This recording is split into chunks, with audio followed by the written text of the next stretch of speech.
Good afternoon, Jennie. Thank you very much for being here with us today and sharing your wealth of experience and both in your career and your participant as a telehealth provider. Let me ask you to, if you would, just to give the folks that are joining us in our webinar a brief description of your credentials and how you came to be providing telehealth services. Okay. Well, thanks, Cecil. I appreciate having the opportunity to be here today and talk with you. Okay. Well, I've been in the counseling field a long time. I started off as a music therapist, and I still am a board certified music therapist. And I've worked in the field with that almost 50 years. And so that was how I started.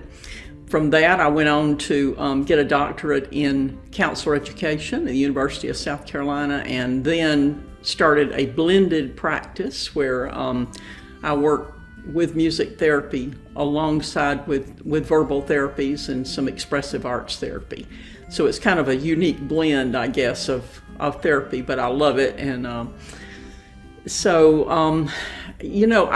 I moved from South Carolina, and I think I told you this before, about 4 years ago, and I had planned to retire. Felt like I'd been working long enough, and my husband and I felt like we were ready to do that. And we had previously lived here years ago and knew we'd be coming back. So we got back, and my husband was thrilled with retirement. And after about a year, I found that I missed my practice very much and wanted to get back to it, and just not quite ready to retire yet. So I opened a practice. I called it In Harmony Counseling. Again, I still do music therapy, and I'm also, of course, a licensed clinical mental health counselor here in North Carolina, and I've continued to keep my licensure in South Carolina also, and work there with some groups and people and things like that. And I'm also LPC supervisor there, so I just kind of jumped back into it, and I'm doing a lot of work. So that's a little bit of my background, and that's where I am now. As far as telehealth, how I got into that was like many people, I think, with the pandemic. And right after the pandemic started, I realized that I wasn't going to be able to work in person very much. And telehealth was new to me. So I did a lot of research, and I work with many students and people who are in training, graduate students from Appalachian State University, because I use the method called the Bonnie method of guided imagery and music. It's a method of in-depth psychotherapy that uses music, and many music therapists are certified in that. And so there are very few training programs. So they started sending me people to work with, and I had been seeing them in person. Of course, it was a long trip usually for them, but we've not been able to do in person. I explored telehealth, and I'm really old school. I tell you, I didn't think there was any way that music therapy could work with telehealth, and I was totally wrong. I found it to be extremely effective. I got some training through a few people there at Appalachian, and jumped into it, and it works extremely well. And so I'd say the bulk of my clientele right now are people who are involved with that method with me. Both I supervise and provide that, as well as just general therapy also. Okay. And I know you and I, having been, I'll use this term loosely, sweet mates, right. Our journeys sort of paralleled each other, getting used to and from different platforms. And while as you know, I prefer the Zoom platform, but you're using a different one. Would you say a little bit about it for us, please? Yeah, I'm using Therapy Sites, which is totally HIPAA compliant. And I found out with my licensure that was really important for me to be able to use that one. I like it a lot.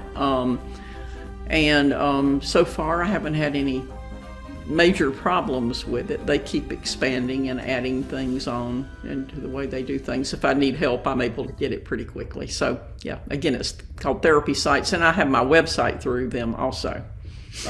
Okay. From your perspective on your side of the camera, what has been the relative pros versus the relative cons or negatives for you as a provider? Right.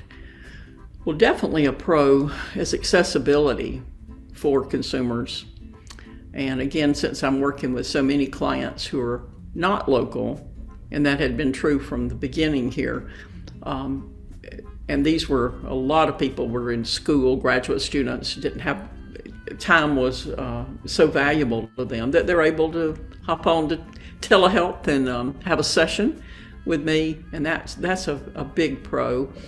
I think also what I've found is I think it helps just focus the session a little bit better. I haven't totally evaluated that yet, but I'm very happy with the way I'm able to work using telehealth, which again surprises me.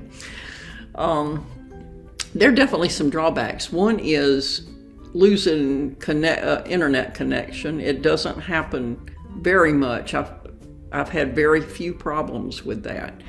But with doing something like music therapy and this type of psychotherapy where someone is in, I guess I'd say more of an altered state of consciousness in some ways by, it's not hypnosis, but it does involve relaxation and mindfulness. And then in this method, listening to me choosing a program of music, it's classically based, and dialoguing with the client and then processing. It's a 90-minute session at least, a little bit longer.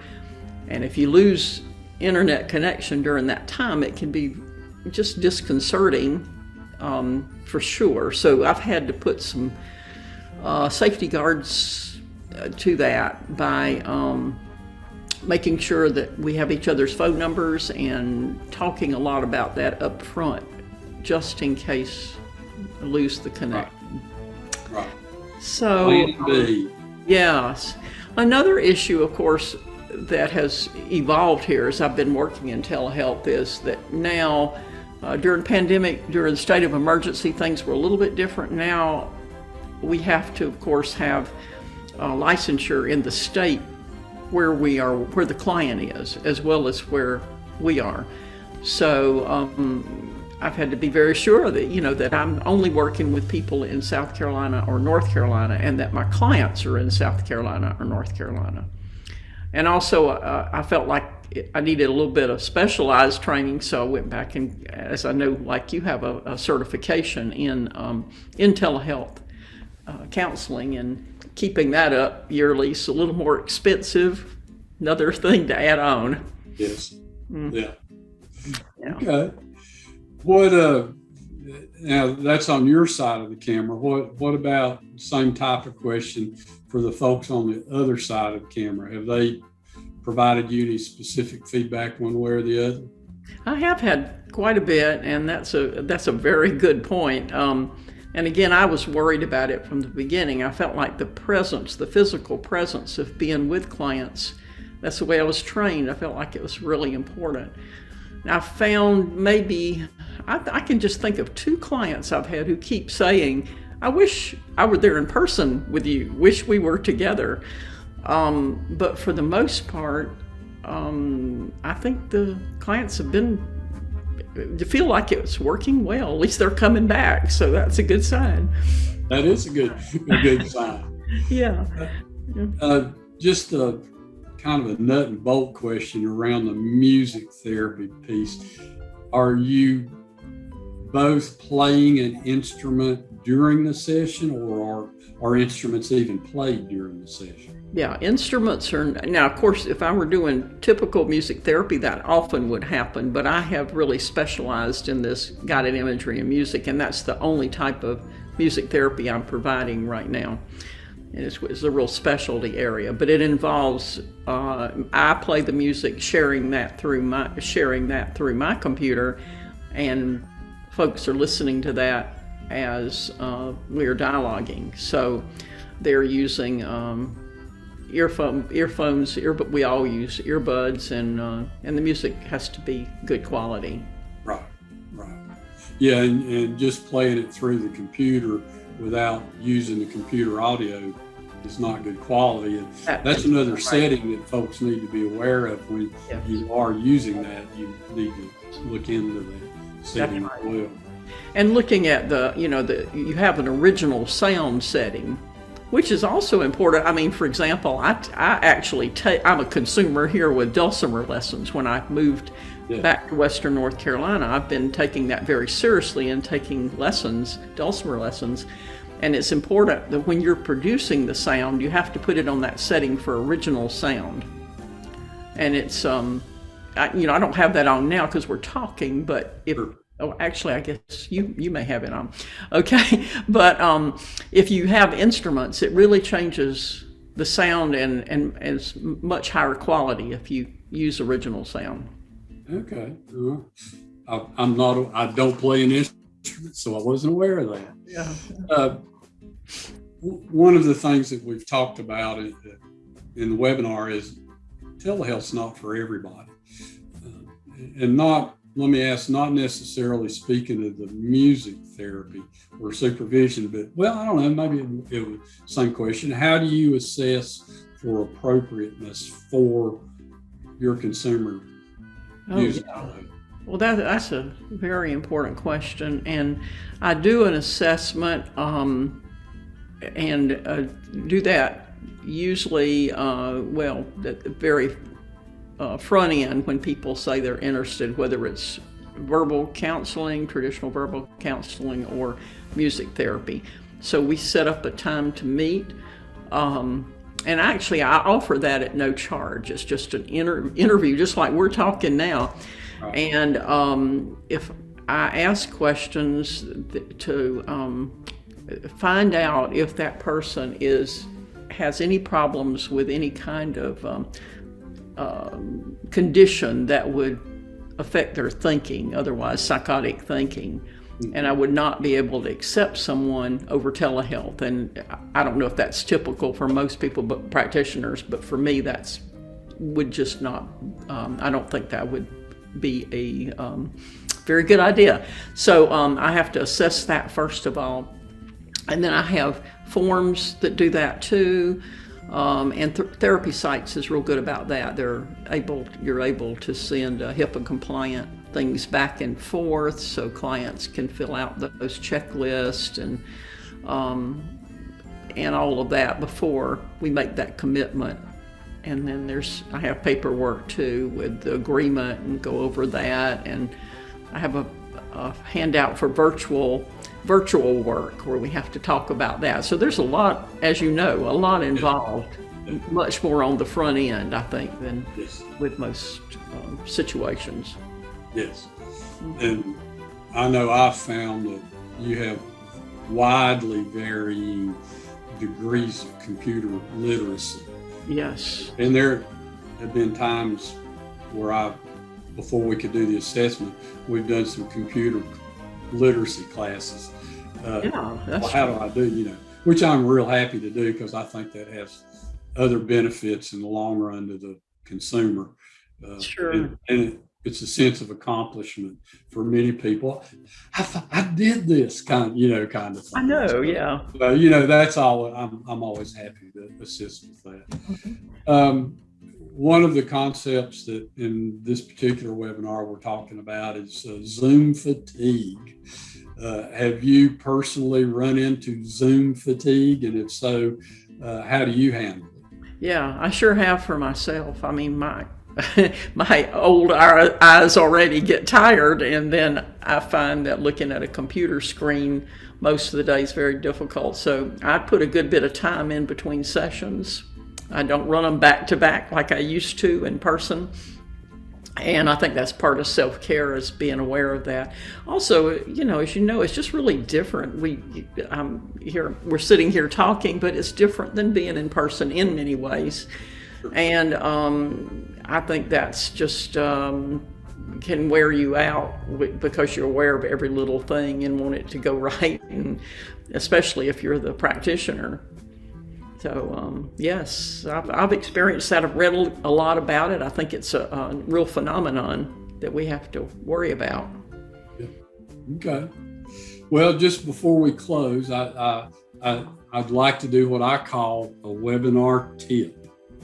And I know you're not expecting this. No. It's okay. It's not bad. I know that you and your husband have actually participated in church choir. Yes.